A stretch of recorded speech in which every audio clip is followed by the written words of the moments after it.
Andy Eigenman pabor sa planong demanda ni Jake Ejercito laban sa isang vlogger. Tara at pag-usapan natin yan. Pero bago ang lahat, kung di ka pa nakasubscribe sa ating channel ay huwag kalimutan mag-subscribe para lagi kang updated sa latest chika. Nag-react din pala si Andy Eigenman matapos nga ang bantang demanda ni Jake Ejercito sa isang vlogger na walang pahintulot na ipinost ang anak nilang si Ellie. Ani Andy ay bastos at mapagsamantala raw ang paggamit sa mga menor de edad sa content. Nilinaw na ni Ellie na hindi sila okay sa ginawa ng vlogger at malinaw rin daw na hindi ito komportable pero tinuloy pa rin ito.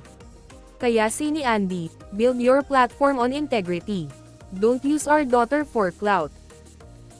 May mga nababasa pang araw siya na tinawag silang OA, high blood at kung ano-ano pa mula pa sa mga babae at nanay pa.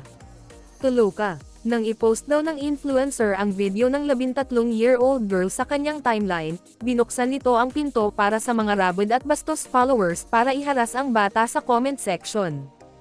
Ang simpleng, "Hi," nga raw ay hindi na inosente nang magsimulang mag-iwan ng mga mahahalay at mga hindi tamang komento, at wala raw ginawa ang clout chaser para matigil iyon. At ang mas malala nga ay walang parental consent.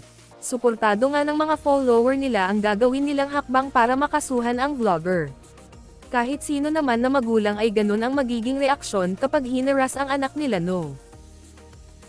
May mga nambabash pa nga kay Andy kung saan binabalik nila ang mga dating isyo ng anak ni late veteran actress Jacqueline Jose, na dinapensahan naman ng mga follower niya na ibang usapan na nga naman kapag tungkol sa menor de edad nilang anak. Kaya kinabiliban ang dating magkarelasyon na kahit may mga maling desisyon sila noon ay magkasundo at may paninindigan sila pagdating sa daughter nilang si Ellie. Kaya go, sampulan na ang clout chaser na wow 1Q. At dyan na po nagtatapos guys, maraming salamat sa inyong panonood.